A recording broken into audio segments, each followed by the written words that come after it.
10, 9, 8, 7, 6, 5, 4, 3, 2, 1, 0.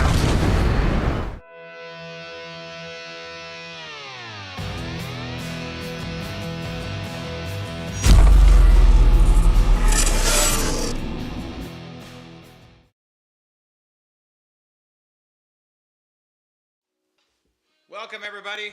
I'm Graham LEDGER. I'm a little bit flabbergasted here, and I'm ready. I'm a trained professional. I know what I'm doing, but I had to make a few minor tweaks before we just went on the air here.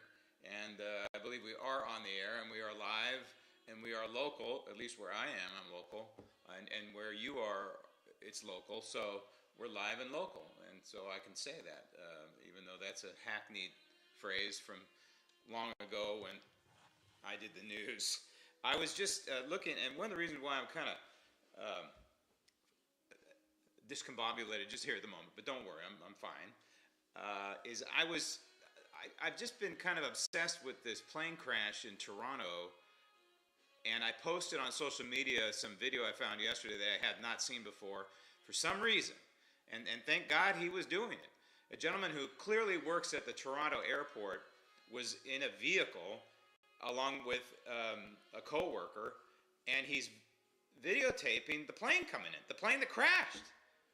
And if you go on my social media, maybe you've seen it already. I'm sure I'm not the only one who's posted that, but it's an unbelievable piece of footage. I mean, it's going to answer virtually every question that we have about this plane crash. And it doesn't take an expert to know what happened there.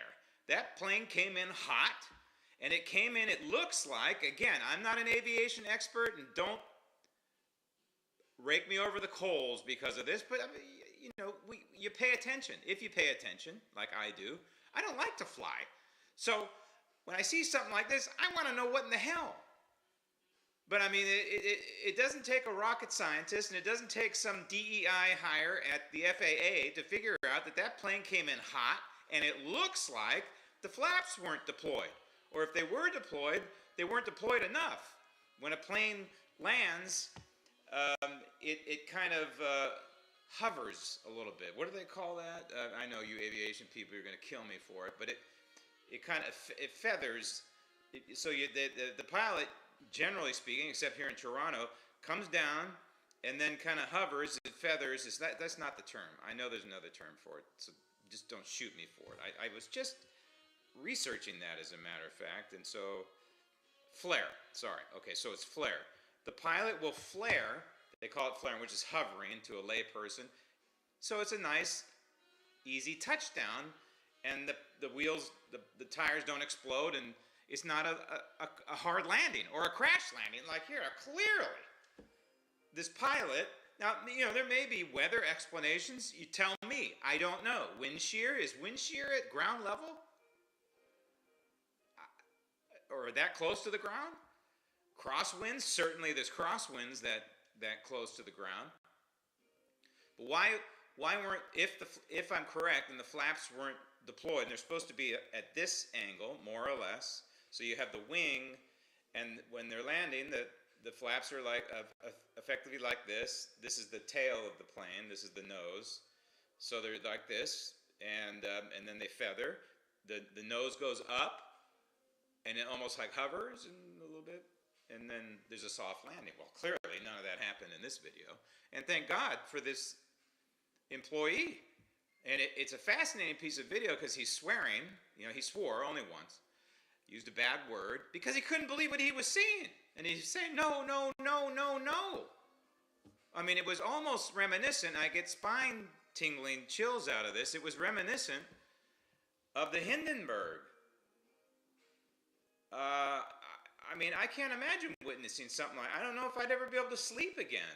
By the way, just so you know, again, I'm not going to go into grave detail because this program is not about that. But it is. Because I want to play a little clip for you from my phone that I just swerved into, and again I posted on social media. If you're not on my social media, you know, Facebook has been pulled back a little bit from its Nazi roots.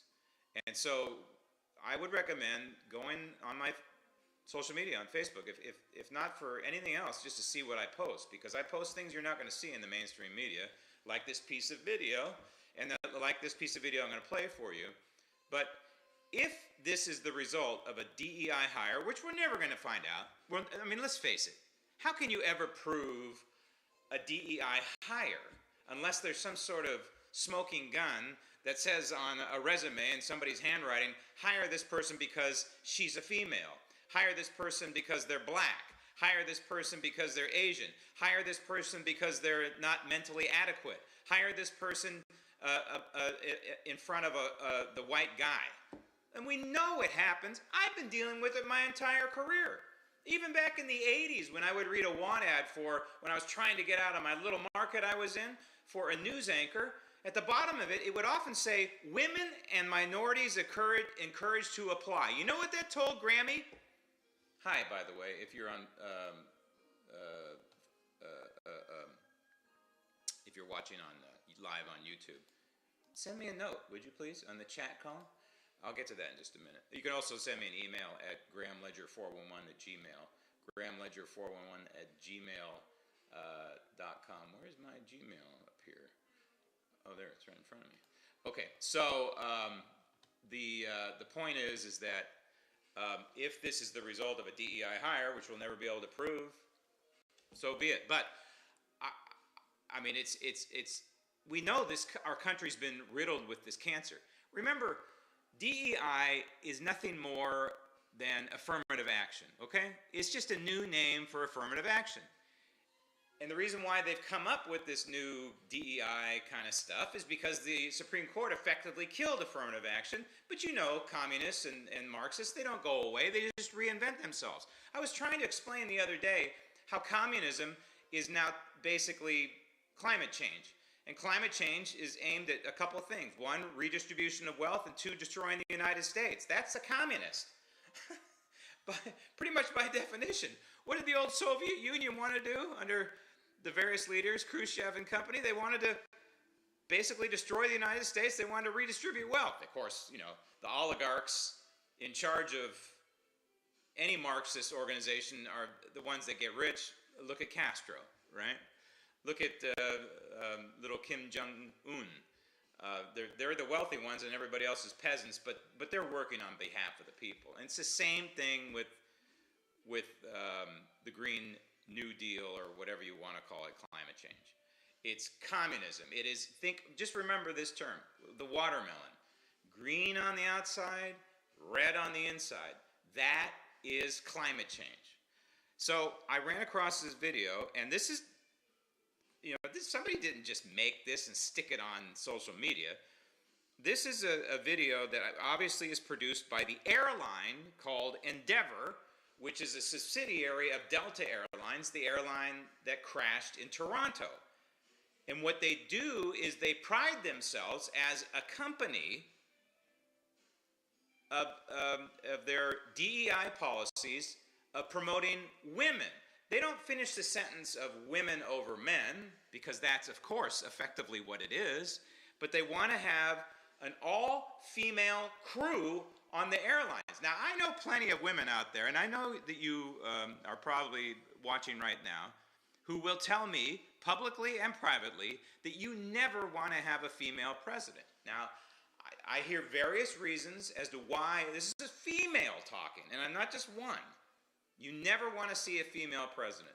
There are various reasons you give me why every time I ask why when you say something like that.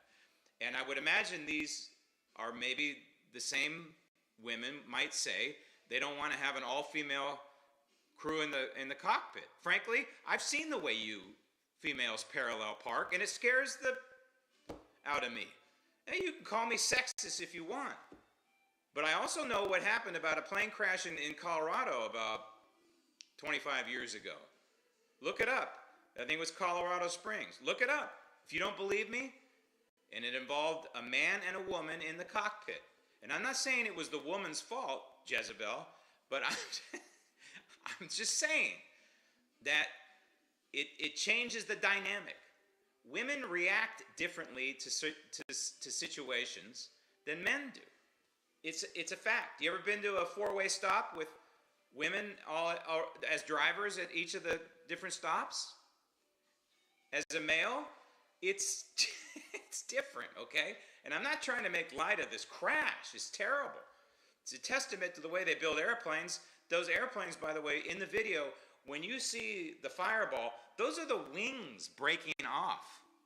Because the jet fuel's in the wings now. And they've figured out over time, over analyzing plane crashes, to put the fuel tanks in the wings, which is great. So the wings are designed to shear off in a situation like this, big old fireball, but the fuselage is intact. And look, the fuselage was intact. And I think part of a wing, it must have been the left wing was still on there, and that was cause for concern. But holy cow, through the mercy of God, everybody got out. Imagine hanging upside down. I rolled a truck one time in my 20s, okay? I freely admit this. I rolled a truck. I've never told a lot of people about this. But it was in Mexico. Yeah, imagine that. And I borrowed Dennis Doty's truck, and his mom ended up suing me. I learned a big lesson all the way across the board on that one. You know, I was 22 years old, 23 years old, stupid. It was stupid for me to roll the truck. It was stupid for me to not make sure that Dennis Doty and the Doty family, I guess, were properly compensated. I did insure the truck, by the way, with Mexican insurance. But the reason why I'm telling you this is because when I rolled the truck, it was one roll or a half a roll, and we ended upside down. So the cab was on the dirt. And I'll never forget, I was with Michelle Villalobos. She was in the passenger seat, and she had just buckled us in. I wasn't going to buckle up, you know, stupid 23-year-old. But she buckled me in, she buckled herself in. And God bless her for doing that. I don't think I would have been killed. I mean, like I said, it was a half a roll. It wasn't like you see on TV. But it would have been I could have been injured, neck injury or something like that. But we were hanging upside down for, seemed like forever, but it was probably like 15 seconds. And I'll never forget, Michelle yelled at me, "Get me out of here!" And I reached over and I hit the belt release, and bam, she went. And then I did mine. Of course, you know, ladies first. So, again, I'm not trying to make light of this, but imagine being upside down in an airplane, and, you know, this is why you keep your stupid seatbelt fastened. I mean, how many times are you going to fly on an airplane and understand why they have you wear a seatbelt? And yes, wear the seatbelt when you're flying, too, because of these things called turbulence, okay? So don't mess around with the flight attendants. And I learned. I dated a flight attendant once, and you do not mess with a flight attendant. But you know, give them the benefit of the doubt and do what you're told, and let them see the seatbelt, okay, that it's buckled when you're taking off and landing. Okay, but that said, this airline, Endeavor Air, is obsessed with all-female unmanned flights. Now, you say to yourself, unmanned? What is that, a drone? No, what they mean is no males. Listen to this. Girls, come on. Leave the saving of the world to the men? I don't think so. I don't think so. Live fast, die young, bad girls do it well. Live fast, die young. Live fast, die young. I mean, that's kind of, it's even hard to listen to something like that because we saw what happened. I mean, we could have had a horrible tragedy there. But the point of this is that this airline, apparently, a subsidiary of Delta, I think it's wholly owned by Delta. And by the way, the CEO of Delta is a complete and total DEI sellout. Okay? If you hold shares, if you're a major shareholder of Delta, you ought to work to get this guy fired. Because your company, your investment is not being served the way it should be. And I'm not putting the cart before the horse here, but that video is pretty clear, okay? Number one, that plane came in too hot, and it looked, again, to layman's eyes, the gear collapsed from the weight of the improper landing. Came in too hot, too hard, for whatever reason. That is a fact, and the other fact is that we have an airline here that prides itself in DEI, that prides itself in having no men on an airplane. I mean, think about that. You know, we always say on the golf course, reverse that bet. Imagine if you had an airline that came out and said, no women allowed to serve on this airline. Can you imagine? I mean, actually, I'd fly that airline. All dudes, I don't care if they're gay or straight, flight attendants, I don't care. I'd say fine. It's like going in a locker room. I don't want women in my locker room, and I'm sure women don't want men in their locker room. If you have an all-male flight crew, wonderful. I got no problem with that. Like I said, I would support an airline like that. All right, so you can get a hold of me at grahamledger411@gmail.com, grahamledger411@gmail.com. Also, if you are watching live on the wonderful YouTube, which has eliminated me more times than Muhammad has virgins in so-called heaven, you can message me. Patty's on there. Patty says no female presidents. See, there you go. And again, you always have an image of Hillary Clinton in your mind when you think of female president. That aside, just picture your mom as president. Women are naturally bossy, right? You guys are just naturally bossy. And that's not necessarily a bad thing. I think it's built in for the child rearing and also whipping men into shape, because we need to be whipped into shape. I was just telling somebody the other day, I wish I had a wife. I don't. She could kick my rear end in certain areas, like, get off the couch kind of thing. And that's what I need. And so Patty says no female president. It's the Peter principle in reverse, Laura says. This is the way they start out incompetent. I don't remember what the Peter principle is. What is the Peter principle? I know, I should know. I don't know. So you can reach me live on Facebook. And over my left shoulder, if you're trying to figure that out, that is Doonesbury. And that actually is a part of and it's signed, you can actually see in the video.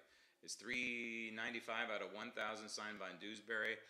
It's a cartoon, several cartoons over the years of Doonesbury. It doesn't mean I'm a Doonesbury fan, but I'm just a fan of collecting certain things, and this is part of the collection. And that, by the way, is Al Gore, I believe, looking over his majesty. It says here, I was born Prince Al, King of the Tennessee Valley, or something like that. Anyway, so yes, don't be distracted by that. I want to get into something in a couple of minutes here about the title of this episode I put on there is Ketchup, as in cat's up. However you catch up, cat's up, how do you pronounce it? And by the way, it's spelled different ways too, just to confuse you even more when you go to Walmart trying to buy cat's up or ketchup. I put ketchup, spelled Ketchup, on there for catch up, like catch up with someone, because it reminds me of a joke that I used to tell. It was one of the kid jokes I would tell my daughter and my daughter's friends, and that is, the mama tomato and the daddy tomato and the baby tomatoes are all walking, and the littlest tomato falls behind, and the dad says to the little tomato, catch up. Ha ha ha ha ha ha ha. Kid jokes are pretty simple, but they got to be clean. So that's a pretty simple and clean joke. Catch up. You hit him over the head. Catch up. Squish him. My daughter loved that joke. And the reason why I say this is because here we have Donald Trump and the people under him, including Elon Musk, but everybody else. The heads of departments are cleaning house, and they're getting rid of all kinds of dead weight, fat, not that kind of fat, but bloated, waste, fraud, and abuse in the federal government. So they're getting rid of all this stuff, but it is not permanent. And I just want to remind our Congress, which is a Republican majority in both bodies of Congress, the Senate and the House, and our Speaker Johnson with the wet noodle backbone, you have less than 2 years to codify this in perpetuity, what Donald Trump is doing. You have fewer than 2 years, okay? We are counting down, and frankly, it's probably more like 18 months before the real election cycle starts again. It may be like 16 months. So I want to get into that. The Ledger Register is, and if you go to grahamledger.com, you can participate in this question: will Congress act in time to make permanent the cuts to the federal government made by Team Trump? And there's only two answers here. One, yes, Congress will get its act together and in time. No, Congress will blow it again, just like 2017, 2018. Remember, the first Trump administration, he wasn't doing what he's doing now. I wish he did. But, okay, so he's going pedal to the metal now. But the first Trump administration, it was Paul Ryan was the Speaker of the House. And what did we get out of it? Did we get border security, funding for the border wall? No. We didn't get it. We got a tax cut. That's all they could muster. How about this, Congress? How about this novel idea? This is just a crazy notion, but you tell me what you think of this. How about we start repealing laws? Instead of passing laws, how about we start repealing stuff? And I have a whole list of what we can do. But Doge, okay. I gotta get to this because this is obviously the focal point of the mainstream media, and I read my so-called friends' posts, and they're just crazy over what Elon Musk, there used to be their hero. 5 years ago, Elon Musk was their hero. Now he's the arch enemy. But if you think about it, what Doge is doing is maybe the ultimate weapon against a bloated federal government. And we all know that our federal government is bloated, and that there is, we used to estimate, I think that the number, if I remember right, when a senator, I can't remember his last name, Coburn, I think it was Senator Coburn, used to come out with a list every year, and I think somebody else picked up his mantle, about the total number of estimated waste, fraud, and abuse. And I think it was somewhere around maybe 500 to $200 billion. So clearly what Doge, I hate that acronym, but what this Team Musk is coming up with is well beyond that figure.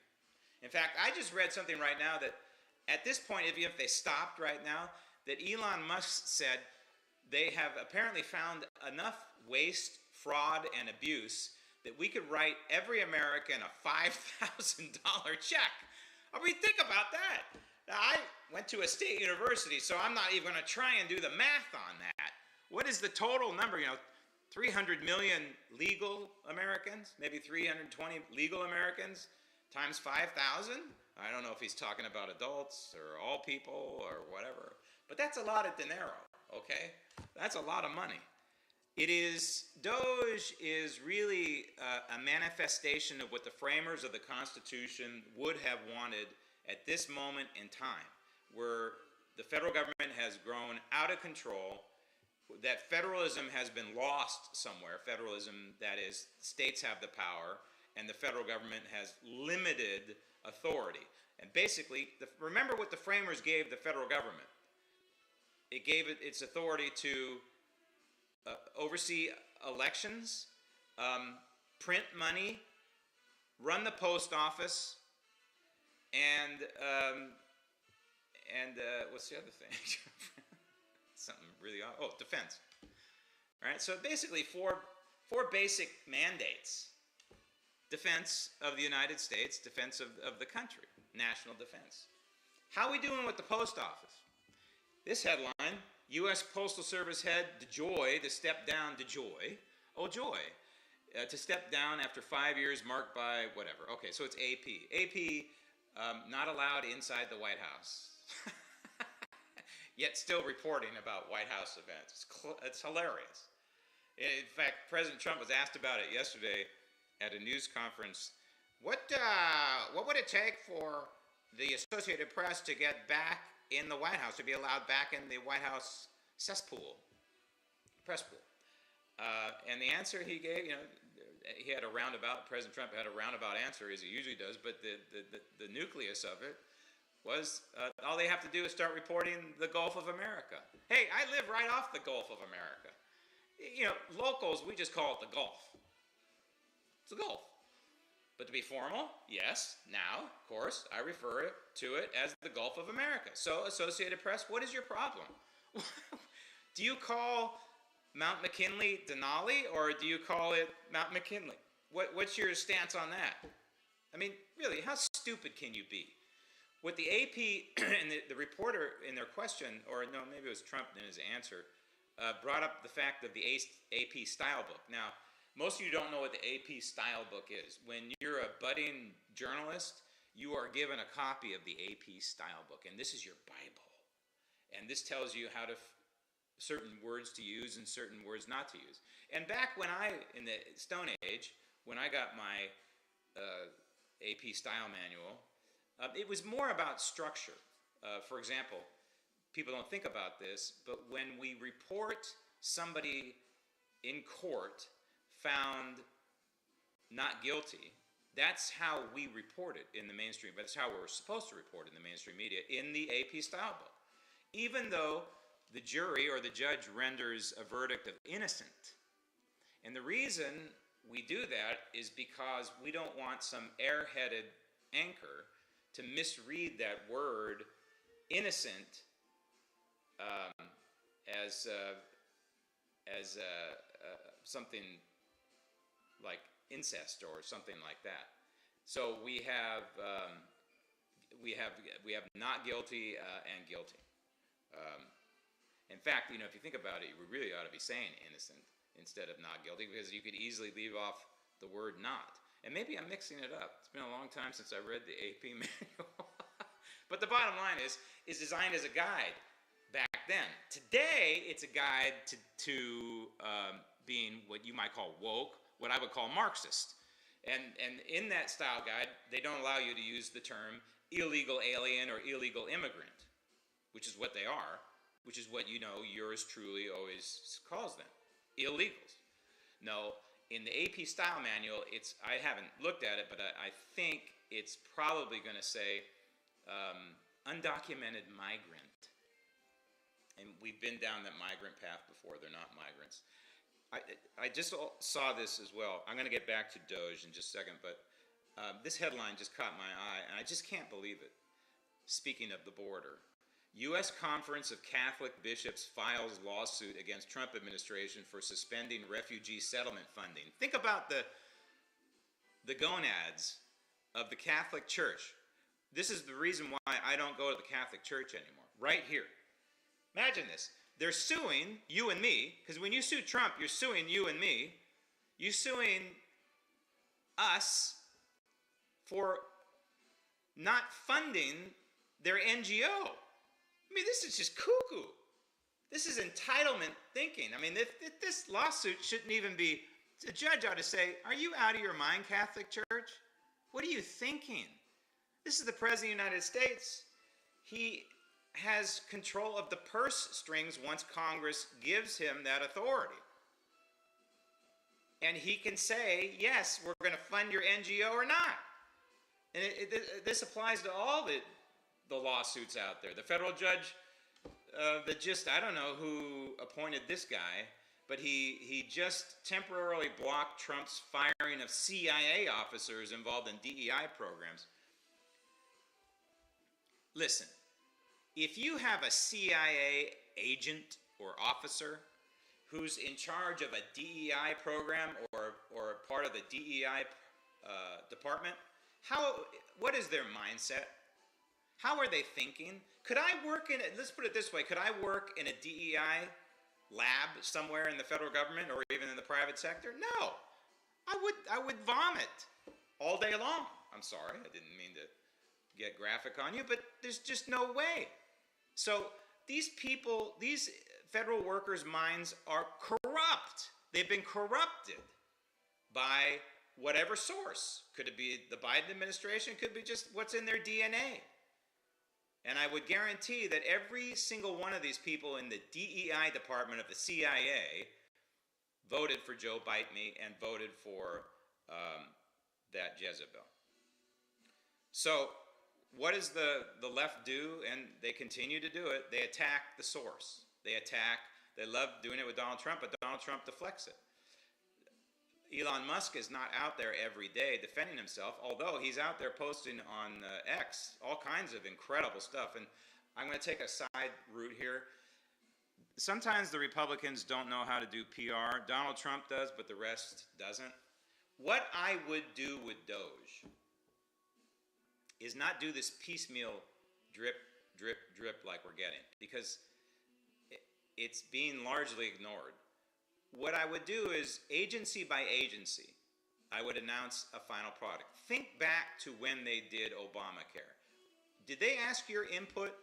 Did they do drip, drip, drip? No, things got out, and Obama had to go out there and put out fires like, if you like your doctor, you can keep your doctor. Lie.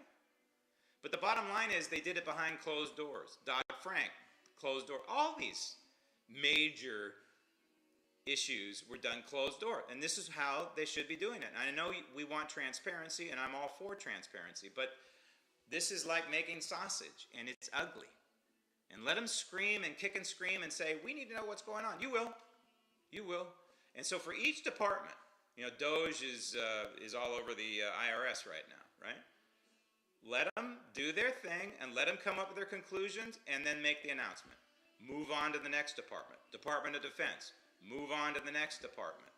You know, the CIA, the IRS, whatever. Each department individually. And then at the end, this is how you do a PR campaign. At the end, you pull it all together. And you say that we have identified $3,570 billion worth of waste, fraud, and abuse. Here it is, the American people. And here's your $5,000 check. You know, that way the mainstream media can't ignore it. They can try and punch holes in it, sure.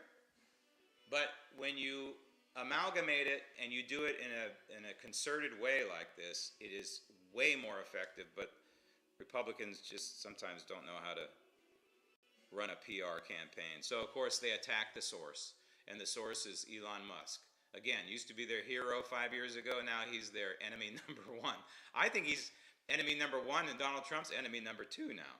So all these judges are out there attempting to stop Doge. And it was Stephen Miller who was on CNN yesterday. I caught it.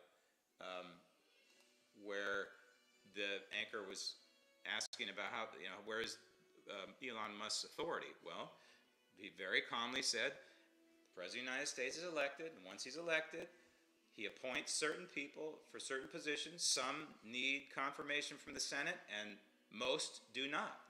For example, Stephen Miller, standing there as he was answering the question, doesn't need confirmation of the Senate. So the President makes these hires, and therefore, Elon Musk is one of these hires, okay? It's just very simple. It's a very simple concept. And the anchors, well, Joe, I know all that already. Well, if you know it, then why are we even talking about it, moron? So these various judges are going to lose.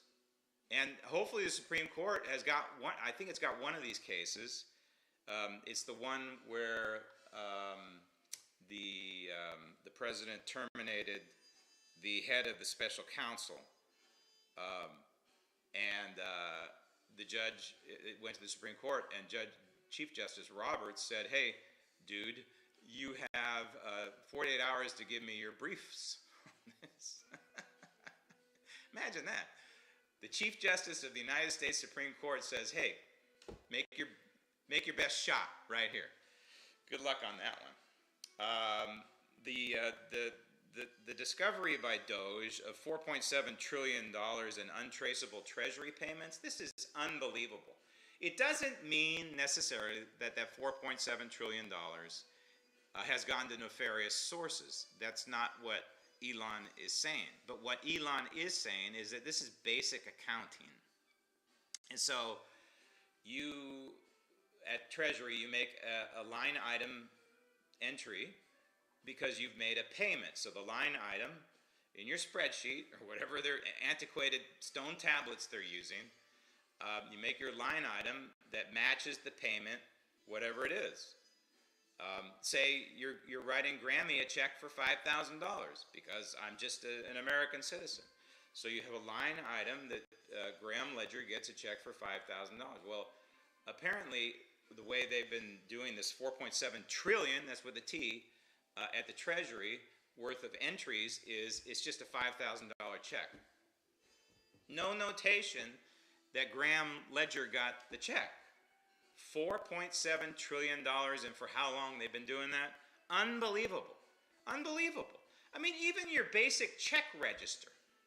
That's all these line items should be. It's a check register. Back in the day, I know you people under the age of 40, you don't even know what I'm talking about, but you older people, a check register, okay? That's all this is keeping track of your checks, what you've written, so you have a record of it. And now, for you people under 40, it's like going to your app and looking at how you spent your money, and it says, oh, I spent $14 at 7-Eleven. It's a line item. That's all it is. So even in your app, you know you spent $14 at 7-Eleven. But somehow the United States Treasury cannot give us a line item on that. It's unbelievable. So what we're looking at is a real-time attempt to reduce the size and scope of government under the Trump administration. And I don't know if you saw this. I think it was on, I think it was Friday, where NIH and CDC, this was a Friday purge apparently, where 5,000 were fired. 5,000 government workers were fired. Of course, the left is going crazy over this stuff. At the IRS, the Doge and company, and as well as whoever the head is of the IRS now, acting head, I guess, have identified 15,000 workers. I think they're probationary workers or whatever they call them. 15,000 for potential termination. And I love the fact that Donald Trump is going to use the weaponized portion of the IRS, deputize them, and have them go down to the front lines and fight the war against illegals in this country, instead of fighting Americans. You know, remember, we have armed agents at the IRS. Armed! That needs to just go away. I hope Donald Trump takes care of that one too. And by the way, speaking of the post office, I forgot to note, I can't wait until Elon and his team get into the post office. You talk about bloated waste, fraud, and abuse, privatize it, okay? Donald Trump, please listen to me on this one. Just privatize it. Give it a 4-year lead up and privatize the post office. And do whatever you can to stop this mismanagement and this huge bloated pension plan that postal workers have. I mean, come on, most of the work at the post office is not exactly rocket science. And by the way, when I'm at the post office, you ever been to the post office? And it's got that little computer screen, and it starts flashing all this stuff, like $5,000, $4,000, $500, but you're only, you're buying a book of stamps. It goes down $50, and then it finally, zeroes in on whatever the book of stamps is now, $14 or whatever it is now. Hey, what kind of computer program did Hunter Biden give to the post office? This is just, I just can't imagine UPS using a system like this. It just flashes all this. And by the way, do you have anything flammable in your little envelope that you're mailing? Flammable? It's a letter. It's unbelievable. So 15,000 at the IRS, the FAA, hundreds of DEI hires have been fired. It reminds me of Pastor David Manning of the Otlaw Church in Harlem, and I've had him on my show a couple times. He's just a gem.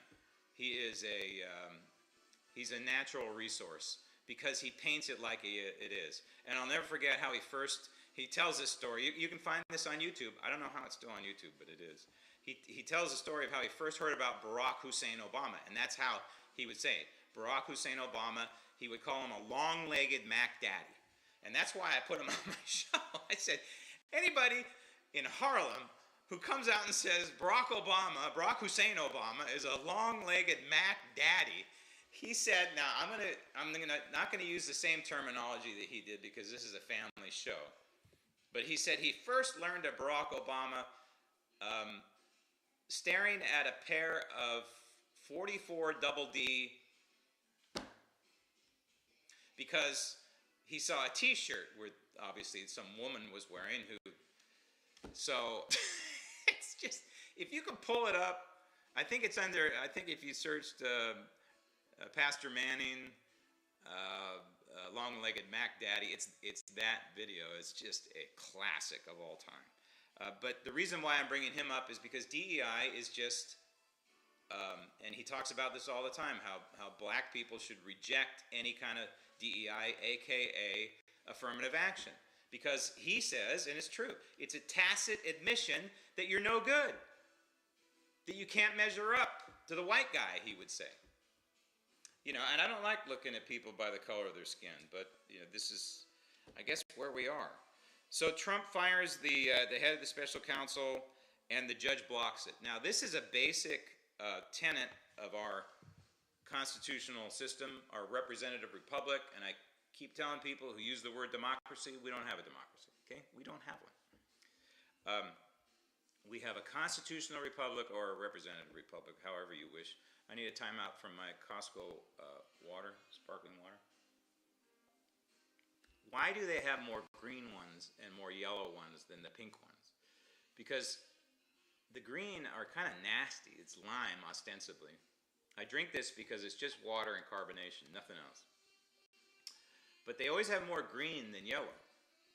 And the pink ones are the berry ones, and I like the berry ones better. Berry better. So someone explain to me, please. Send me the chat of why there are more green. I'll get to the chats in just a minute, by the way. I see there's a bunch of chats there. But a judge can't block Donald Trump firing the special counsel head. In fact, a judge can't block virtually everything that they're suing to block him from doing. And the reason is this thing we call separation of powers. You can't have the Article 3 branch dictating to the Article 2 branch what to do, as long as the Article 2 branch is acting constitutionally. And it's not even up to the Article 3 branch to make that decision whether the Article 2 branch is acting constitutionally. It's actually up to the Article 1 branch. So when these cases, I pray to God Clarence Thomas gets these cases.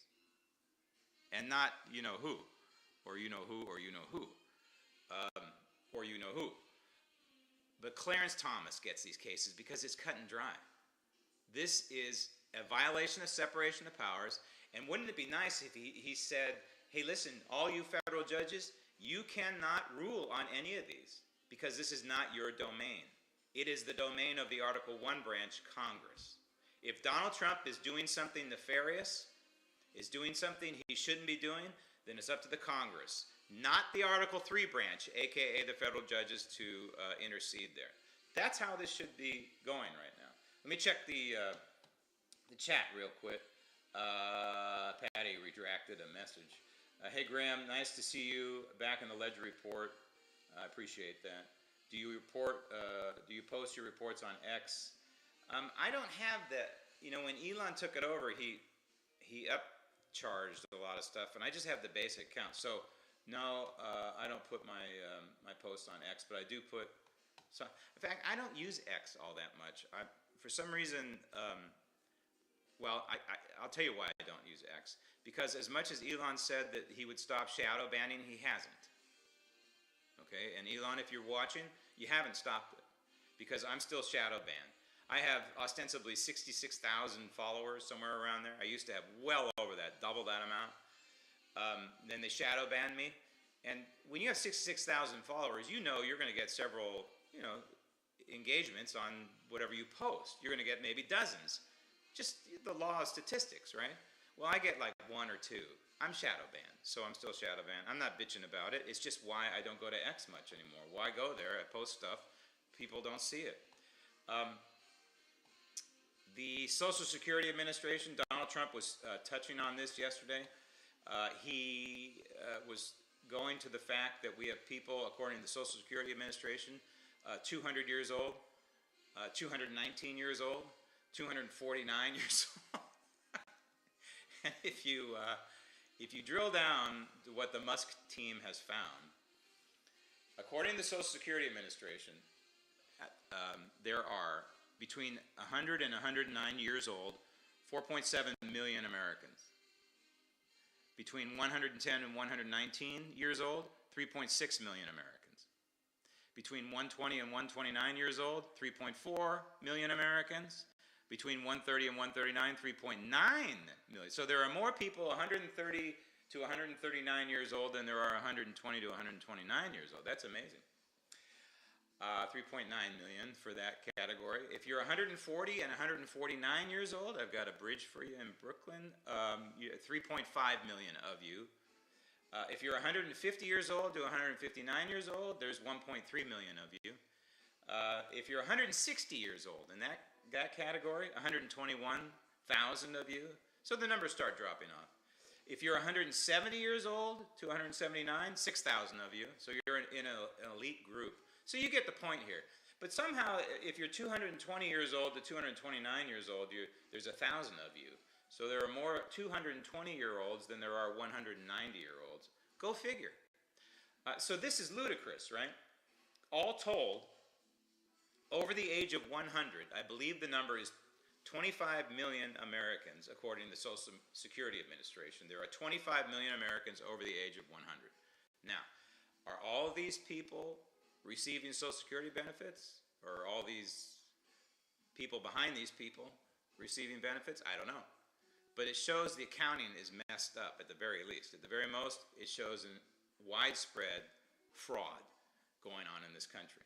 By the way, just so you know, I checked, the latest census has people over the age of 100 in this country, the total number, the aggregate number, the latest census, 2021, at 89,000. 89,000. So we have a little bit of a disparity there, don't we? 89,000. Social Security says we have 25 million. This is the kind of thing that is just killing this country. Waste, fraud, and abuse. I want to get to the viewer mail. This email comes to us from Doug. My question is, with all the supposed savings, what that money will be spent on, something else, or used to pay down the debt. I have some trepidation on the debt. I believe it's now at $36 trillion and counting, and I've always been a debt hawk, and I've been wailing on the debt ever since Barack Obama.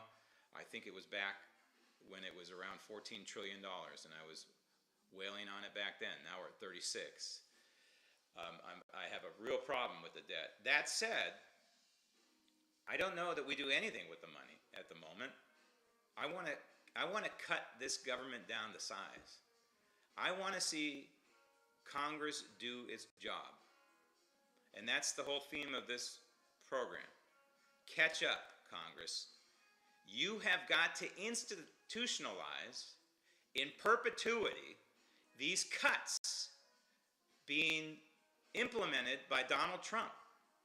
And we're only in, 3 weeks into the presidency? Imagine 3 months and 3 years. Congress must eliminate departments. Congress has got to come to the dance. Donald Trump is dancing alone. Congress, you've got to come to the dance now and start blue penciling. Do you remember that term in accounting? Blue pencil means to eliminate. Blue pencil entire departments. Start with the Department of Education, because that's where Donald Trump is starting with. But go to the Department of Energy. Oh, Graham, what about the nuclear? Well, we'll give that to another agency. If we need a few people to watch dog over the few remaining nuclear plants in this country, we'll give it to another department, Defense Department, whatever. You pick it. State Department. It's a State Department function, really could be. But the bottom line is, Congress has the power to make these cuts permanent. Donald Trump does not. So, looked at another way. If there is a President Newsom, I know, but bear with me, okay?